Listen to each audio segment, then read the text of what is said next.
in Standard. Right, and then he won his Modern Grudge match against Chris Barone. Right, was able to do that to stay in. Actually, to lock a spot in day 2. Right. So, good enough in Standard to stay in. Did not do well in Modern. Now we're going to see him. He's 1-0 in Standard, so I didn't have in Legacy to stay in. Correct there. Both players are kept here, though. For our first game, Tomajko is going to be on the play. So, Emma, in a Simic Flash Mirror like this, what are we looking for in the early turns? So, early ramp spells are going to be important. It's a spot where you're comfortable tapping out just because you aren't going to get very punished by the other player doing anything, and hitting land drops is going to be huge. So, with ramp, we're looking at 4 Growth Spiral, 3 Paradise Druid from each player. And we see Tomajko miss putting a land into play off a Growth Spiral here. This is a big swing. It's very early, but blue mirrors in general are defined by hitting land drops because they allow you to maneuver around counter magic. Yeah. Now, it looks like since then, Oliver has found a pair of lands. I believe we see a Breeding Pool and a Castle Vantris. I think that's a Brazen Borrower. Oh, might be just the Breeding Pool he picked up for the turn. So, tap land and a pass. He's going to have to play some defense here then. See Quench up at the front of the hand, along with another Growth Spiral. So, Hobbs plays a land and passes. Does Oliver try to fire off another Growth Spiral here on end step? What's the biggest punish? I think you really need to fire off something like Growth Spiral here on the end step, just because you can't afford to miss these land drops. And if Hobbs ends up using too many counter spells on those kinds of cards, that's going to end up being a win for you. I agree, and I actually really like what Hobbs did here. Taps 2 in response to Growth Spiral, but it's not for counter spell, it's for a Growth Spiral of his own. Now, on Tomajko's side, big win for him. He hits a land here. Does he hit another? He does not. It's Nightpack Ambusher. Well, that is one of the power cards here. So there are 2 sides to the Flash Mirror in general, the recipe for success. You want your early interaction, and then you need a couple of haymakers to make sure you can actually close out the game. And Nightpack Ambusher, a lot of times, just kind of feels like a Planeswalker, where it generates a 3/3 every turn. And we get to see Hobbs in the driver's seat. 5th land and a pass. He is up on mana. That's going to matter. And I like the way Hobbs is using this. He's identifying that Tomajko's struggling with land drops, and so he's just going to tread water for a while. Tomajko, opt the draw. Willing to spend some main phase mana to try to hit that land drop.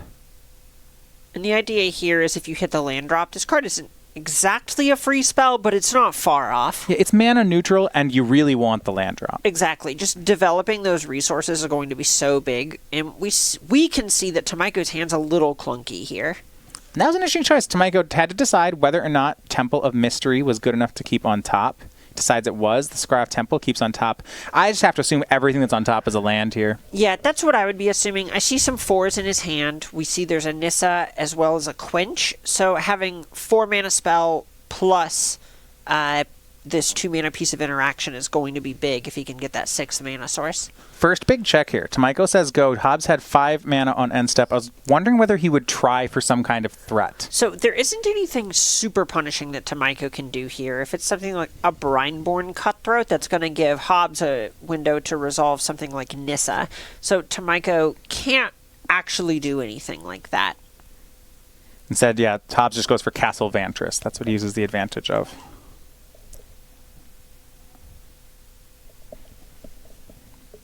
Paradise Druid from Hobbs. Love the play here. Gets up to 6 lands. And he has really made this game about mana. And to me, I find this interesting. So they're in these tempo mirrors, hitting land drops 3, 4, 5, 6 often feels really important. But there is a spot where the mana stops mattering. Their decks don't actually just scale to 9 or 10. Right. So one of the nice things about the Simic Flash deck is it actually does scale better than some of these decks have historically because it has mana sinks like Hydroid Krasis, like Nissa, who shakes the world. Things that actually just cost a lot of resources to develop onto the battlefield. So we're going to reach a point where there's going to be a big counter war, and you're going to want to have 8, 10 lands for that point. But anything past that's about the line where you kind of want to stop drawing those cards and just want to find action. Tomajko, 6th land, that was the one he had scried to the top off the temple. So he's back to playing off an unknown deck. And we go to Hobbs. He untaps with 6 lands, a Paradise Druid, and makes his 7th in Temple of Mystery. It's interesting to say, Tomajko has missed on these cards. You look at his graveyard. 2 Growth Spirals and an Opt. I mean, they're all cantrips.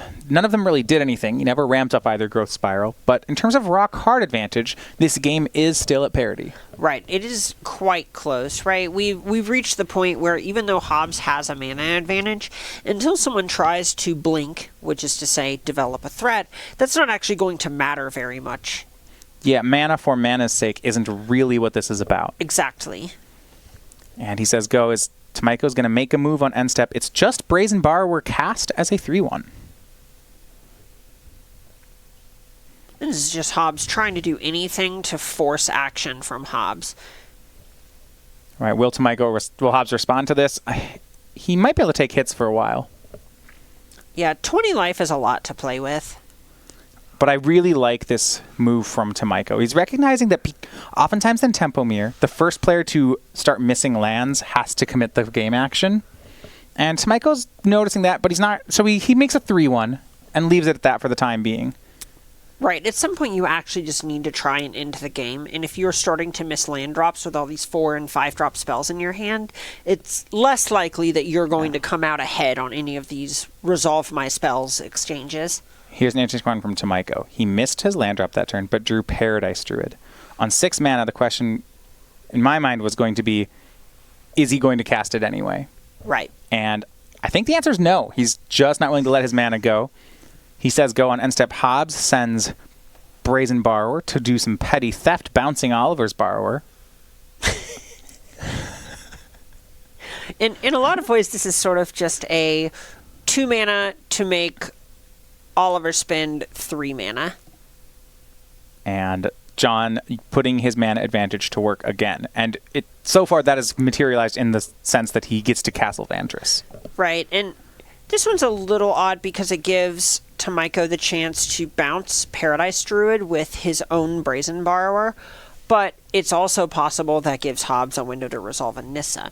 On the other hand, Tomajko could have something like a Night Pack Ambusher, which is the real punish here if Hobbs doesn't have something like an Aether Gust. I think the worry from Tomajko's side is that when you look at his interaction, he has Petty Theft, he has a Quench, and a Frilled Mystic. So if he taps down to 4 mana in any way, he only has 1 piece of interaction, a Frilled Mystic. So we worried about was something like Hobbs goes, Nissa who shakes the world. Tomajko says, okay, Frilled Mystic it. And then Hobbs says, quench your Frilled Mystic. And if it plays out that way, Oliver probably loses. Right. But he decides that he's so far behind on mana that he has to make a play. So it is going to be Night Pack Ambusher from Tomajko. There's certainly a spot where activating Castle Vantress in that position is kind of a show of weakness from Hobbs, where he really is looking for action at this point. Yeah, if Hobbs' hand was great, he would just not spend the mana, or maybe a Growth Spiral would be a really strong play, something like that. Right. Another thing that this communicates to me is that Hobbs really is just trying to resolve something this turn. Yeah. Oliver did not get a wolf that turn because the end step had already begun before all the creatures flashed into play. We go back to Hobbs, though. Main phase, he will send another Borrower on an adventure to bounce the Night Pack Ambusher. First time we've seen Hobbs miss a land drop. And this is about the spot where you're a bit more comfortable with that happening. You already have your 8 mana. You might want 1 or 2 more lands, but that's about it. Interestingly, in this matchup, when both players have Brazen Borrowers, you can reach a board state where no one ever runs out of cards, where they kind of just take turns looping through and bouncing each other. Oh yeah, I'll Petty Theft your Brazen Borrower, who will then Petty Theft that Brazen Borrower, who will then... And they're just borrowing from each other over and over. It'll be fine. This is interesting. So Oliver says go. Hobbs goes for an end step Brazen Borrower, and Tomajko's actually going to Frilled Mystic here. All right, maybe it's time for a fight. Let's see it. Aether Gust on the Frilled Mystic from Hobbs. I'm a bit surprised that Oliver chose this window to pick his fight. Right. I think it's just him trying to get on the battlefield and recognizing it's going to be hard to resolve this Frilled Mystic at all. Quench from Oliver and main deck Mystical Dispute from Hobbs. Can Tomajko Mystical Dispute back? He cannot, which means Hobbs is going to untap with full mana. Now, here's my question. Either Tomajko has made a big an all-in play here and lost, or what he's done, and this is pretty high level, he looked at those Scry 2s and determined, Hobbs, I don't think you have a Nissa. I don't think you have a big play to punish me here. I'm going to tap out and see what your worst actually is, and look at this. Right, and well, we saw This is Hobbs sick. not cast anything last turn. Right. Right, he had the ability to do so, and these counterspells say that Hobbs had protection, but nothing to do. Tomajko just lost a counter war, and you'd think that was a mistake, but it's actually according to plan. He just played enough of this to realize that he can lose a counter war. Hobbs can't punish. Right. Hobbs' biggest punish is a pair of 3/1 flyers, and Tomajko can deal with that. Exactly. You just can bounce one of them, block the other one, and go about your business. And yet Tomajko, you see here, I'm wondering, there's a Hydroid Krasis in his hand. Does Tomajko just Krasis for 4 or for 5 and just, start doing, he has the freedom to make those plays. Right. And it's a little tough to do something like that just because you have so many cards in hand. You're closer to looting than actually drawing cards. We might even see just something like him jamming a Nissa and calling. Sure, saying, I don't even know if you have counter spells. Right. Just show me what you have. Hobbs is down to 2 cards in his hand. I suppose you could even Krasis for 1 here is actually pretty reasonable. It's a pair of 3/1s. Sure. A really heads-up move, and this is the thing I'm happy to see out of Oliver's. How do you play a Flash Mirror when you don't always get to be the player with more lands? You don't always get to be the player with a better draw. When that happens, what do you do? Right. Swing for 6 from Hobbs. Tomajko did not spend any of his main phase mana. He's going to have to at some point here. And it looks like Brazen Borrower, not Petty Theft. He's just going to cast the 3/1 here. Depending on and the trade some. texture of Hobbs' hand, I might have liked an attack from the Paradise Druid. I agree. Just because it's easier to even just use 2 quenches on something like Nightpack Ambusher. And if you're applying pressure, you're low on threats, and Tomajko has all these resources, the onus of action is sort of shifted where Hobbs is now the one who needs to get the game over. Yeah. And this is really nice. You see Oliver now, he's now positioning himself from a position of strength. He sees the Hobbs, end step, Castle Vantress, 2 cards to the bottom. Tolliver says, no problem. Here's Nightpack Ambusher. And we see a tempo quench from Hobbs. And Tomajko, he's still not worried. He says, I'll pay. Hobbs spends his last quench. Sure, it's a counterspell. You got it. And that's a pretty easy 2-for-1 from Hobbs. Quench is at the point where it's not really going to be worth that much, and Nightpack Ambusher is one of the most important cards. But I just want to go back. It's because he saw, again, a double Scry to the bottom. He knows that there's no untap and Nissa here. Correct. Okay, so Hobbs has picked up a Frilled Mystic and is now really turning the corner with this Paradise Druid. I will say, knowing how the mana added up on Tomajko's last instep, I like holding up the Druid more, and this attack looks much better now that Hobbs just has double counterspell in hand. Tomajko's to 9, but Hobbs knows he's running out of time. He's running out of resources. He's got to get this damage across the finish line. Right, and as long as he can do that, it doesn't matter how many resources Tomajko actually has if he's at 0 life. You can't top deck if you're dead.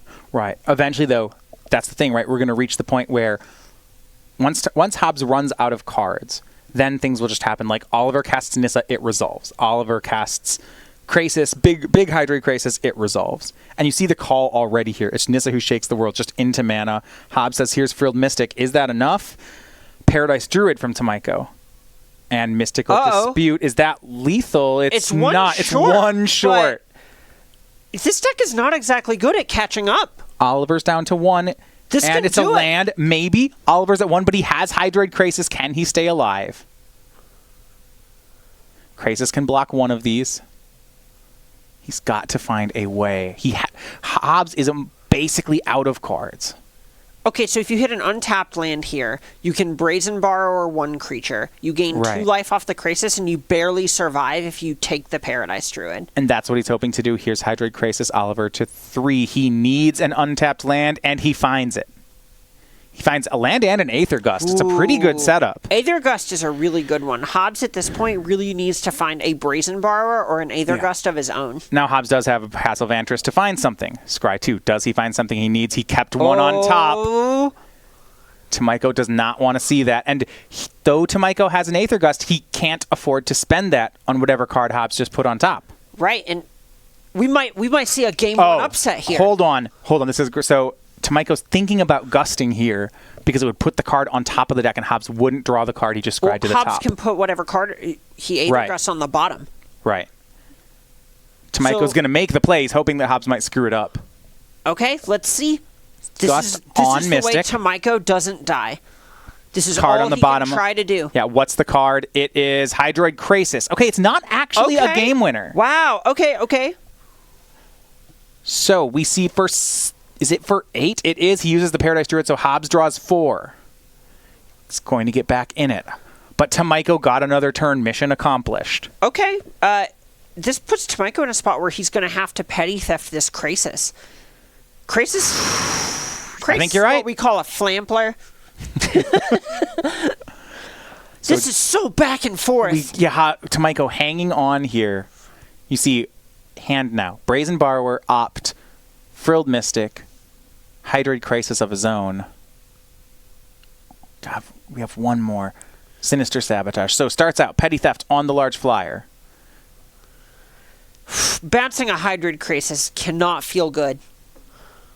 No, he's going to have to counter it on the way back down. And Oliver's in a mode where he's at a low enough life total that he's making the best play for this turn and figuring it out later. Exactly. All you have to do is guarantee you get to untap again. That's all you can do.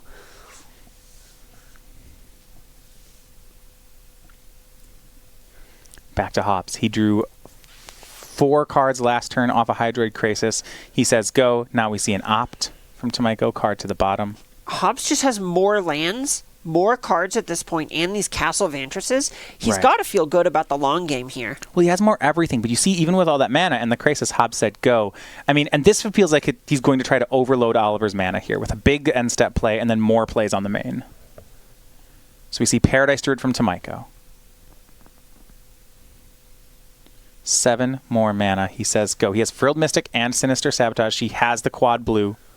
So this looks like, I believe it's an end step Frilled Mystic. It might be trying to counter the Paradise Druid. It's just another lethal attacker. Oliver gonna Mystic the Mystic. He's got to fight here. Right, this is a lethal Frilled Mystic if it counters the Paradise Druid.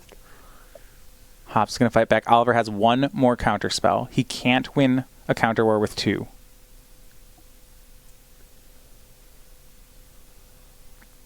Hobbs drew plenty of cards last turn, so he's going to go for another Frilled Mystic. God. I mean, Tomajko, this is it. I have the Sinister Sabotage. Does he fight back? He does, and John Hobbs takes game 1. With the upset.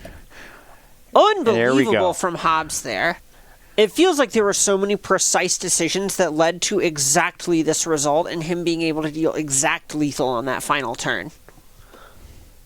And you see, unfazed here, Oliver just goes straight to the sideboard. Right. Both players knowing the match is not over. That was 1 game. Big win there, though, for John Hobbs. Doing a great job of leveraging the mana advantage and not letting Oliver sneak back in. No, that was a clinic on both sides of the battlefield. Really enjoyed the back and forth there. So we do look at the sideboards between the 2 players. There are not too many differences, but one of the things I want to highlight are things that are different between the decks. We have 4 Lovestruck Beasts on Hobbs' side to 2 copies of it on Tomajko's side. He has put copies of Frogify in his deck instead, something I'm not sure that's going to see much play here. No, Frogify is mostly just for some of the bigger things like Corvold. Big differences, though. After board, Oliver has 4 Aether Gusts to John Hobbs' 2. I have to think that's going to see play here. Oh, yeah. That card's just a very strong one here in the matchup. Given that, do you give Oliver a slight advantage? So, I think a lot of it is... I really like the Chemist's Insight as well out of Tomajko's side here. Commence the Endgame is a strong one on Hobbs' side, but it is less mana efficient. It's all going to come down to sort of hammers versus fighting with a scalpel, and I think I like Tomajko here. I still just think he is able to maneuver seamlessly in these sorts of matchups. Plus getting ready for game 2. Now, if you want to get some of the updates on the most recent standard text we're seeing this weekend, make sure you're subscribed at our website to the Star City Games newsletter. Your source of Magic the Gathering news. You get highlights from our best articles. You can find out when the SCG Tour comes to a location near you and more. You can sign up for free at starcitygames.com/newsletter.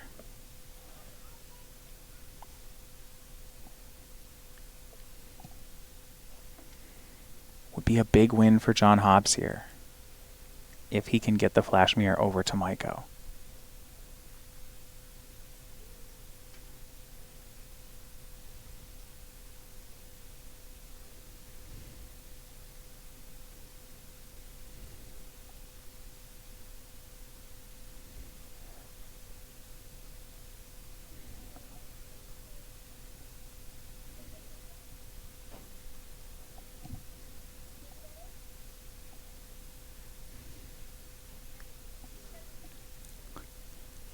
Oliver will be on the play again. But so walking through that first game, the mana advantage did end up feeling like the important part for Hobbs. Right, that was just so much of it where we saw him get to do things like activate Castle Vantress and scry cards to the bottom, which in a lot of ways is pretty close to just getting to loot, and then being able to hold up things like double quench mana in spite of committing 5 mana to such an incidental effect.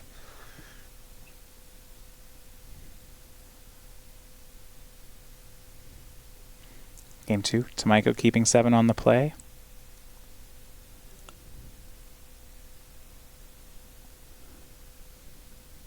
And Hobbs will do the same. So here we go. Temple of Mystery to start. Looking through Tomajko's hand. Opt, quench, some number of lands. Does scry to the bottom, though, off his temple. And it will be Paradise Druid. So on the play with a mana ramp, this is a first potential. This is the formula. Yeah, if he can have an acceleration spell and Hobbs does not, Oliver can jump out to an early lead, and we might just see that happen. Right, this is the spot where if Tomajko now can do that 1-2 punch of Instep Night Pack Ambusher, untap Nissa, if he has the requisite resources. Yeah, and you see End-Step Night Pack Ambusher is at the ready. Right now, his hand, Opt, Quench, Ambusher, Aether Gust. So he's not going to go for the Ambusher yet. He's going to opt here. I would assume this means that he is low on threats or low on lands. It looks like his hand is... The last card is Mystical Dispute as well, so I think it is Nightpack Ambusher and a stack of counterspells. He decided to opt Brazen Borrower to the top of the deck rather than putting it on the bottom, which now he's thinking about just making a 3-1. Sure, and a lot of this just kind of comes down to him not wanting to jam Nightpack Ambusher and then running into a spot where he's down on mana and only has reactive cards. Well, I love this play here from Oliver. So unless Hobbs counters with exactly Mystical Dispute, he has to take his mana down. Hobbs has the card. Good play, which means that Oliver's gamble didn't really pay off. And now we have our first point that's interesting. He drew another Ambusher, but he just has to pass. Did miss the land drop. This could be big if Hobbs is able to keep hitting lands. Did Hobbs miss land? If he says go, I expect to see a jammed Ambusher here. And no, what patience on Oliver's side. Ooh. On the missed land drop, I mean, if he had land 5, because Tomajko has Mystical Dispute, I think he then jams Ambusher. But to Hobbs' side, nobody hitting land. Oh, is this a discard step? If Hobbs is discarding, I know in tempo matchups, then Oliver's not going to make any plays. Right. Both players sticking on 3 lands. Hobbs so tight on mana, even if he draws something like Opt, he might not have the flexibility to fire it off. Right, you just want to make sure that you're actually going to win a counter war. Yeah, and you see that 3-mana up, he has to discard his Sinister Sabotage. Right, and he just has the read that kind of card isn't going to resolve here. A miss for a land drop from Tomajko again. Hobbs draws Paradise Druid, but there's no way he can make that. No, absolutely not. You cannot take your shields down. You know Tomajko just has gas because he's not making land drops. He's got something. Either Tomajko's going to make an Ambusher, or I suppose your best case scenario is he quenches your Paradise Druid. Right. None of these are, it's... You don't want to cast spells into the mana here. No, you just have to draw mana sources. Oliver, so Hobbs goes to clean up again. And at this point, what I'd like to see from Hobbs here is what he's prioritizing is he's going to discard any card with a large converted mana cost. Correct. It doesn't matter what it is. Now we go to Oliver, and here's an interesting one. He draws Paradise Druid. Because he has 4 mana and not 3, he gets to make this play. Right, and Hobbs is just going to fire off a counterspell here, largely on the back of the fact that he's been discarding, and he's like, if he doesn't hit a land, he's going to have to pitch anyway. And I love this. It's a fight from Hobbs. So Oliver fights back with a Mystical Dispute. Hobbs on the way back with another Dispute. Is Oliver going to full fight here? Does he have another Mystical Dispute? If he does he want to make the play? The biggest concern would be something like Forest Nightpack Ambusher. Right, and this counterspell represents Strip Mine. Right. You want to be able to protect your lands, especially when your opponent is missing land drops in a blue mirror. And I love it. Tomajko decides, yes, he's willing to fully commit to this counter war, win it with his Mystical Dispute. Hobbs has land, has the green source, but it's tapped. The punish is not there. He scries to the bottom, and Tomajko may have just gotten away with one. It was a shield down moment. Victory from Tomajko here. Saying, all right, well, if it happens, it happens. So be it. So what do you feel about this now? Tomajko has spent his premium counter magic. I believe his hand now 2 Nightback Ambushers, Aether Gust, Brazen Borrower, Quench. So this is a spot where now Tomajko just gets to start jamming haymakers and trying to force Hobbs into a bad position. Yeah, as soon as he finds land 6, he has Ambusher plus Counterspell. Exactly. Even without it, he can make Borrower plus Counterspell, which is pretty good. And I guess worst case scenario, you can hit with these Paradise Druids. Yeah, and that's a pretty okay spot to be because it forces Hobbs to do something while he's behind on resources. Tomajko, though, doesn't hit the land drop yet. Paradise Druid from Hobbs. Not sure that Tomajko wants to let Hobbs back into the game like this. So he is going to Aether Gust the Druid. And John Hobbs just can't fight over this. No, not at all. And we see Brazen Borrower end step, and Hobbs is going to fight back. But if he fights back, he's with Quench here. Uh-oh. And now the Ambusher's going to come down. I mean, good on Hobbs that Tomajko did not hit land 6 here. It gives Hobbs some play. So Tomajko needs to think now if he even wants to develop this Ambusher, since it would give him a shields down moment. If Hobbs say... Right, he doesn't have to. Right, he doesn't know the contents or texture of Hobbs' hand. So if Hobbs goes, say, Nissa, untap my breeding pool, Aether Gust your Nightpack Ambusher, Tomajko might just lose the game. You're right. He's thinking about the patient play of just saying go. Or maybe even attacking with these Paradise Druids. Or one of them. Or one of them leaving up 2 blue spells. Correct. Yeah, I mean, from Oliver, he's playing on margins, right? This whole line was set up so that if he won the counter war and top decked the land, he could have closed this out. That didn't happen, but now Hobbs says go, and there's the land from Tomajko. About a turn too late, though. Tomajko really just... Not much he wants to do in this spot. I mean, do you think he can end step the Ambusher anyway, right? Correct. In this spot, he can instep an Ambusher, Quench, and then Ambusher if he wants to take that sort of line. With 4 lands, Hobbs says go. And now from Tomajko, we see the Ambusher. He knows there's blue cards in Hobbs' hand. Both players know what's about to happen here. Right. You can see it on Hobbs' face. He just... All right, well, how do I maneuver through this? Right. Because all the interactions at 2 mana, or most of it is, once you start getting behind by 2 mana sources, these things start to happen. Looks like with the spell in the stack, Hobbs is going to Aether Gust. And from Tomajko's side, he can fight back. He can also just let this happen and do it again next turn. Exactly. That's the trade-off with Aether Gust. If you're not under any sort of pressure, it just feels closer to something like Remand than a real counterspell. Right. So Hobbs, he does draw a land, passes, and Tomajko is going to run it again. Here's Nightback Ambusher. He intends to run Hobbs out of Aether Gusts. He's leaving up mana to pay for Quenches. Hobbs going to go for Sinister Sabotage. Now we get to see whether Tomajko cares. He has the 6th land. I think he can fight back here. Well, so the issue is if you Quench, Hobbs can just pay for it, and Aether Gust can't go after the Sinister Sabotage. He doesn't have a counterspell. So if Tomajko were to do something, it would have to be trying to Aether Gust his own Ambusher, which just opens yourself up to some things that you really don't want to happen. Right, he doesn't actually have a counterspell that plays here. Right. And so the spell is countered. A draws Hydroid Krasis from Tomajko. That's not a bad one. And now, with the Gust up to protect himself from Nissa, he's thinking about main phasing an Ambusher. Even then, he likely needs the counterspell. Right. This is a spot where this Quench is better now that Hobbs is committed his mana in the way that he has. Nightpack Ambusher from Tomajko.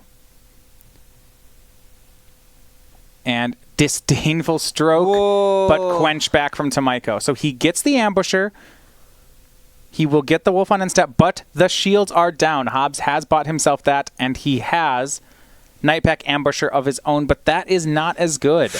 Yeah, and this opens Hobbs up to something like Aether Gust, just blowing him out of the game. Right, and now with the Ambusher in play, and Hobbs down on mana. I mean, Mystical Dispute, actually, Tomajko has mana. Yeah, there's a lot to like about Tomajko's position, since he can also just pass. Right, pass, get his Wolf, upkeep. Or draw upkeep, step. draw step. At some point, shoot this Ambusher, and Tomajko going to show the strength of getting to untap with Nightpack Ambusher. He lets the ambush trigger resolve and then still just does it during his end step after that. And I think that's why those lands are still tapped. Exactly. Very, very specific sequencing from Tomajko here.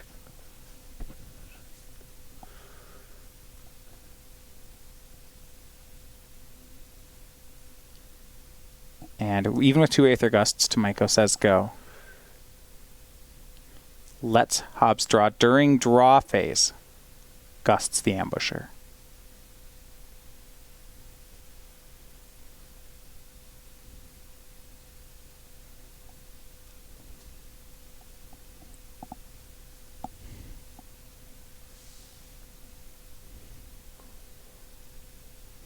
In response, Hobbs going to Growth Spiral. And the nice thing about this line is now Hobbs, even if he wins this fight, has to cast a spell on his own turn. So he's not going to get a wolf from his own ambusher. Right. I mean, as soon as...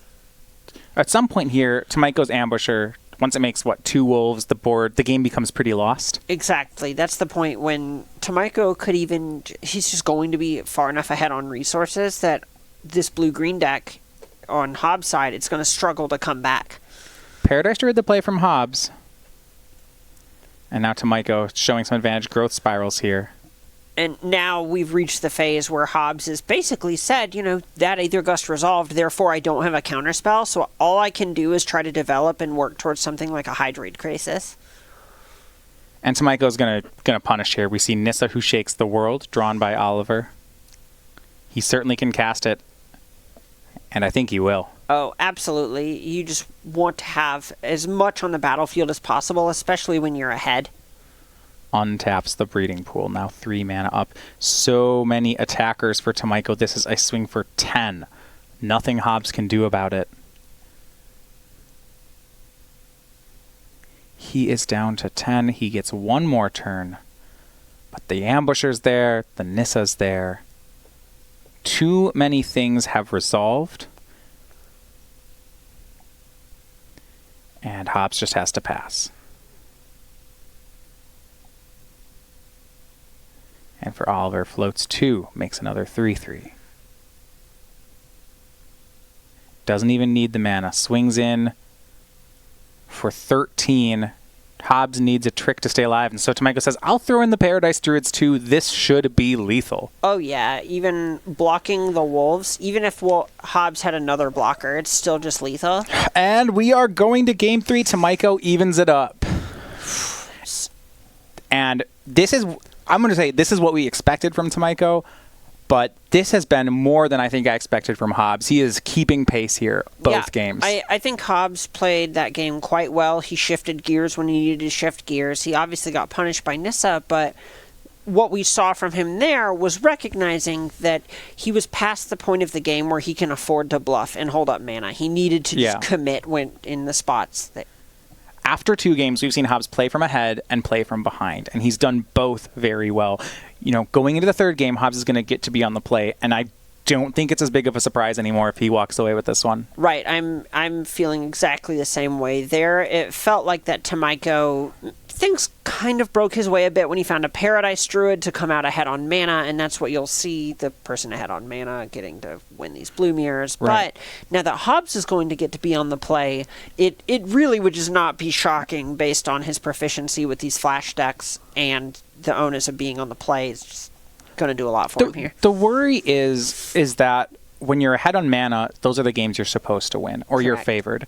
And I think coming in as my worry would be that Oliver would win the games where he was ahead on mana, and he might steal some of the games when he was behind. I no longer think the latter is true there. Hobbs has shown that he can hold on to his advantages very well in these situations. Right. I very, very much agree. There are a lot of cases where it maybe felt like Hobbs was an underdog in this matchup, and he really has done a lot in this to at least impress me and make me feel like he can go toe-to-toe.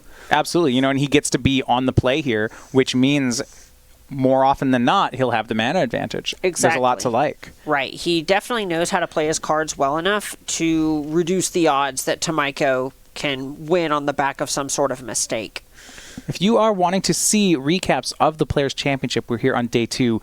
Kind of watch the road of day 1, each player to get to this point. Make sure you follow us on our YouTube channel. This is youtube.com/StarCityGames. We have full recaps of our coverage here. In addition to some other things we do in-house here, we have Versus Live, Commander Versus, and Flashbacks. A lot of content here. Make sure you're following us on our YouTube page. Postboard, I do think there's some interesting stuff I want to mention here. So Nissa, Who Shakes the World, I feel like in this matchup, postboard, it's a card we talk about a lot because it's the card that if you tap out, it is the worst, it is the scariest thing I can play. However, because it's so scary, no one's tapping out. And the card is actually just this clunky Quench and Aethergust target. So we saw Oliver cast 1 there. Both players have 4 in their main deck. I am wondering what their counts are on the card at this point. I would guess 4. Still so 4? Here's the thing with that card. We've talked a lot about mana advantages.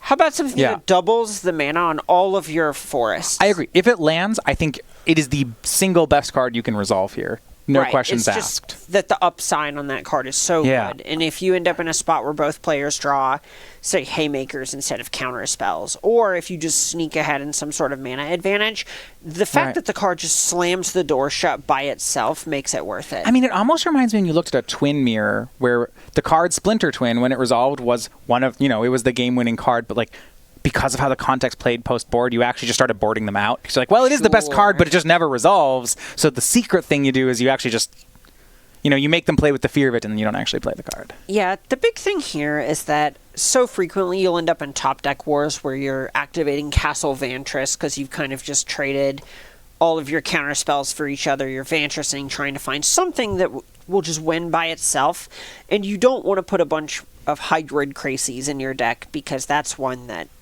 is even pushes what we're talking about now further, where you need to invest a ton of mana into it.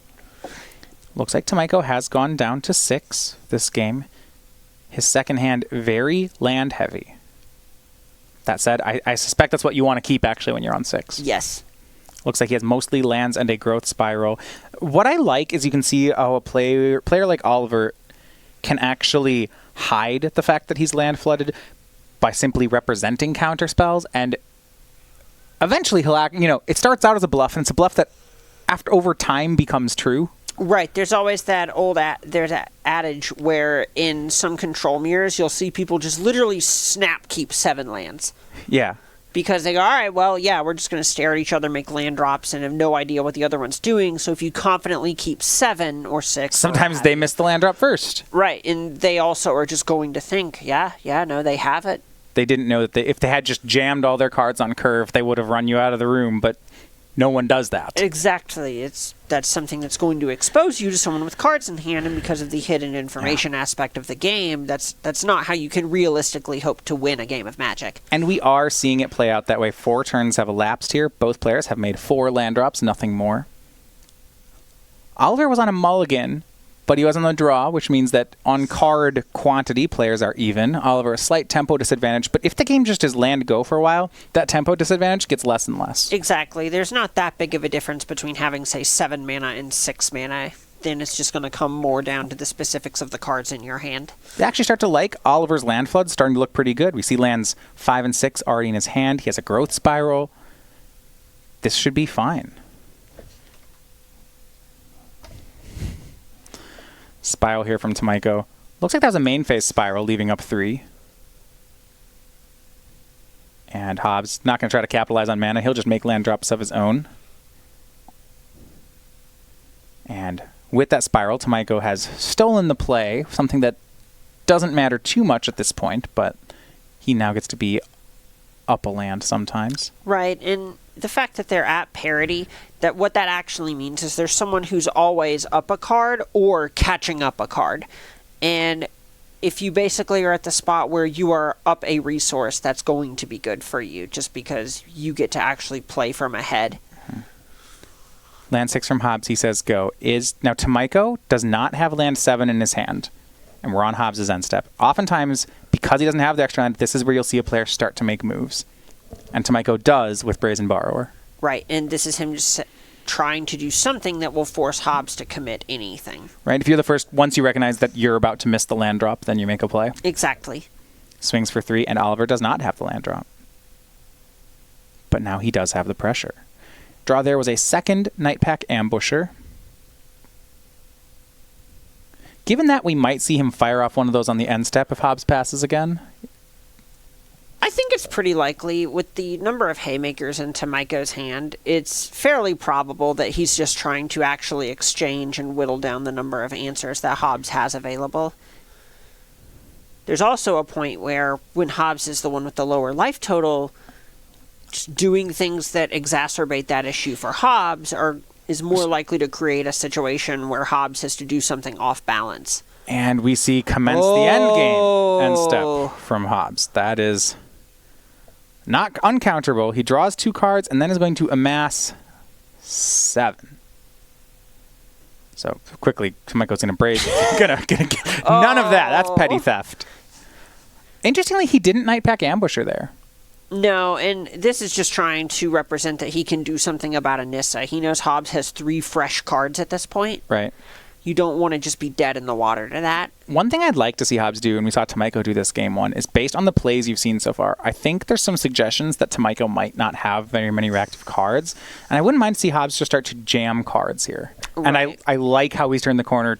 He's made, I think, on the same thought here. Mm-hmm. Yeah, he just also wants to make sure that he's not discarding cards to hand size and is actually just getting value out of his cards rather than it feeling like he's just looting.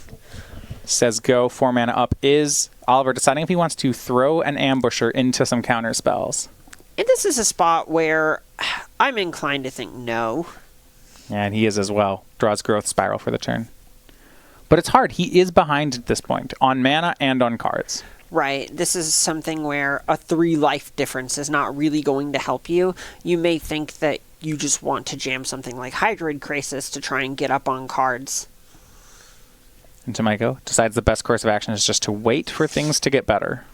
And this is understandable because even if you're behind on resources, you're not actually under any real pressure yet. What he needs to do is at least represent the counter spells if he doesn't have them. Exactly. But in game 1, we saw Hobbs. He knew how to use an advantage, and at this point, he has the advantage. Mm-hmm. He recognizes that he doesn't need to act here. No, Oliver is waiting for Hobbs to make a mistake. Jonathan has not done it yet. Just the land and the go from Hobbs. 4 mana. It is Nightpack Ambusher from Tomajko. He knows this isn't going to resolve. The question is how. All right. So which version of Counterspell do right. you have? I mean, does Hobbs just have a bunch of lands? He's got lands, Brazen Borrower. I mean, has Tomajko sniffed out that there's not much here? That would be pretty wild. We see Aether Gust from Hobbs. Is Tomajko going to fight? No. Puts the Ambusher on the bottom of his deck. Love it. That is communicating that there's more of where that came from. And I like that play from Tomajko. He needed more counter spells. He was heavy on threats. So he said, yeah, I'll trade my threat for your counter and then bottom the threat. Because that's not really what I wanted. Right. And that's ultimately the goal of this play pattern from Tomajko is he's turning these Nightpack Ambushers into things that trade for counter spells, which sounds bad, except when you have several Nightpack Ambushers. Here's interesting. We see a Scry 2, both cards to the bottom from Hobbs. Oliver's going to hold him right there and says, all right, oh yeah, I saw 2 cards to the bottom. Let me make this Nightpack Ambusher. It's an ambush. Yeah. If he starts letting Jonathan free roll Scry 2s on his end step, that is the beginning of the end. Exactly. Now, is this Nightpack Ambusher going to get bounced or gusted or something? Yes, absolutely. Right, but this is Tomajko at least making Hobbs commit those resources, right? This is a spot where even if Hobbs isn't down a card from using that borrower, he no longer has access to that copy of Petty Theft anymore. And we see a land and a go from Hobbs. And Tomajko, I love this adaptive play after he saw a Scry 2 to the bottom. Normally, he'd hold up a spell for a Nightpack Ambusher. He says, yeah, you don't have this. I'm going to just Growth Spiral. Yep, show me. Yeah, make your play. And look at this. The free roll of the Growth Spiral, successful for Oliver. Yeah, and this is a lot of what we saw in the first game where things were really close to just spiraling out for Hobbs because he just didn't have anything to do for so long. Says go. It's another Scry 2 for Hobbs. And at this point, I think we're going to see Nightpack Ambusher again. He can't let Hobbs do this for free. If he does, he will lose the game. Right. You have to have some way to punish this. Waits for Hobbs to resolve the Scry, and this time Hobbs finds a card he likes. And we see the Wolf. 3 mana up again. Oliver now down a significant amount of mana. And Disdainful Stroke the play from Tomajko. And Oliver's got to fight. It's Quench. His mana is down. And Nissa, what a Scry to the top for Hobbs. Look at that. Yep. Knew what was going to happen there. Just says call. And this is, we mentioned, the best card you can resolve. And I like the Nissa wasn't even in his hand. It was on top. He read the situation perfectly. Flipped it off the top. Now the question for one question I have left for Hobbs, the one thing he has to do to clean up, is answer this onboard Nightpack Ambusher. But he is well on his way. At this point, the mana advantage is not a contest. It's 3 damage in. 3 cards in hand, though, for Hobbs. It's not out of the water yet.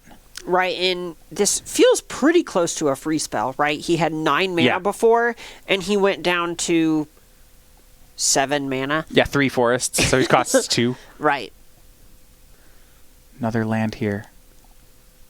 Only 2 cards left in the hand, though, for Hobbs. Hold on. Yeah, it feels like he's low on actual things to do. If Oliver can attack down this Nissa, there are problems for John Hobbs. That is a big problem for Hobbs if something like that happens. He makes Brazen Borrower, but Borrower can only block creatures with flying. It can't do anything about Nightpack Ambusher. Right, and it feels like at this point he's just trying to make sure he actually gets something out of his spells. His hand is 2 lands. Oh. And Hobbs beautifully set up the Nissa. I mean, he bought himself some time. If one of those cards was an Aether Gust in hand, we'd be looking at game.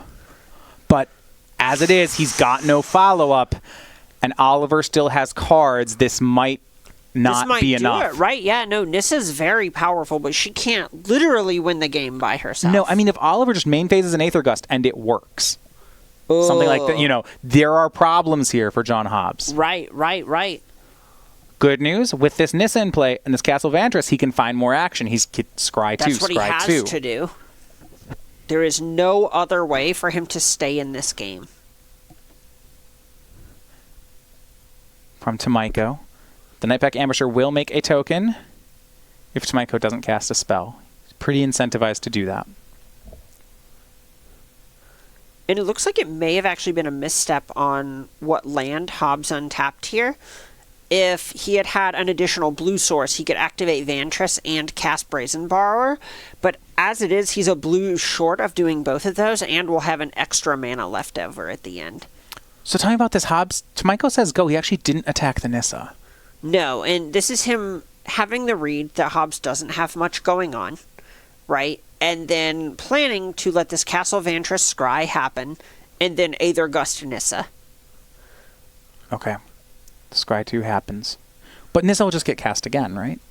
Probably, but this is need just 2 Aether Gusts? probably the way that Tomajko tries to do something about this. But does Tomajko have 2 Aether Gusts? Yes. Yes, he does. Oh. That's exactly what he wants to happen. The scry occurs. Yeah, I said this play only makes sense with 2 Aether Gusts. Right. And that's why it makes sense.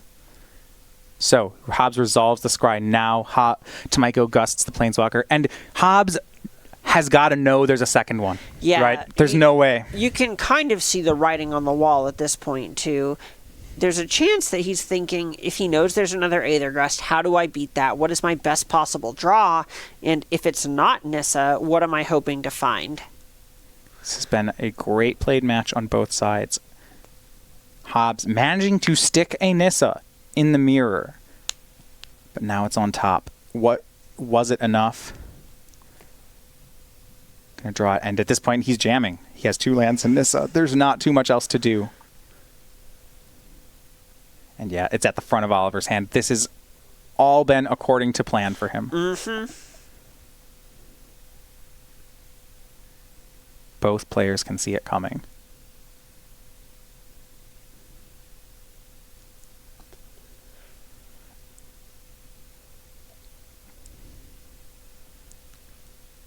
I mean, Hobbs has to go for it, right? There's no point in just holding his cards. Maybe there's a world where he wants to activate Castle Vantress twice.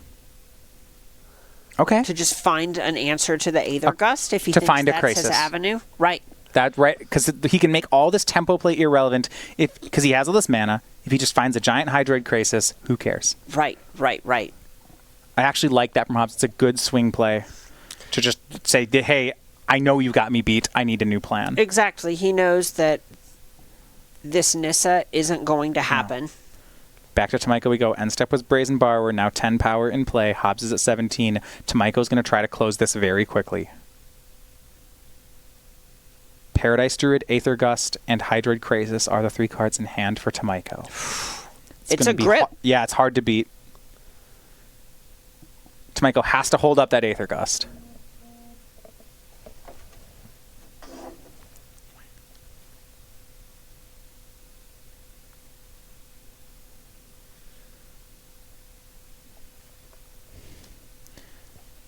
A swing here. Brazen Borrower in play for Hobbs. He needs to keep his life total high by as many turns as he can. Right. There's a point where even a big crisis can't save you if you just die on the way back. So it Hobbs to 10 on the swing. And Tomajko, if he just passes the turn, he gets a wolf. That's what he'll do. Says go. Wolf into play. Castle Vantress. Now, that play of Brazen Borrower did cost Hobbs one of his 2 castles. Mm-hmm. Scries 2 to the bottom with the other one. He's going to need some help. All right, what's it going to be? What's off the top? And he can't scry here because I think his draw is Hydroid Crisis. And if he scries, it's not enough mana to matter. Maybe there's a line where he tries to hit Aether Gust. Does that... I mean, maybe. Putting the Night Pack Ambusher on top mid-combat and then blocking a wolf is a way to get back into this. Top 2. Top card. Is that another Night Pack Ambusher? I think it's a Frilled Mystic. Which that's not going to do any good. There's land and Mystic. You're behind. That card is just a 3/2 with flash. And it's a land. A big miss on this turn for Hobbs, and now he has to ask himself the question, can he even survive one more turn? Now if you just jam into this Aether Gust, you have to put Nissa on the bottom. Oliver will get the ability to Vantress on end step.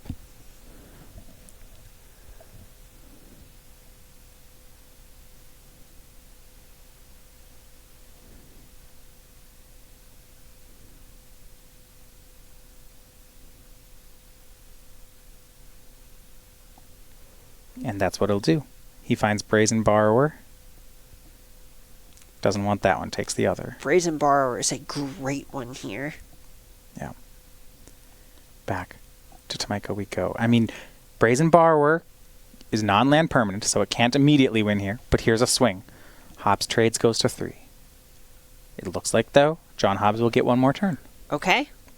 That's all you can ask for. That is one more chance at a large crisis. But the problem is now, with 10 power in play and a Brazen Borrower in Oliver's hand, I don't even think Hydroid Crisis is enough. I also don't think that. Right. End step, Oliver bounces the Crisis with with Brazen Borrower, casts the Borrower, and attacks. And that is going to do it. A nearly an hour match here between the two Simic Flash players. A dogfight in all 3 games.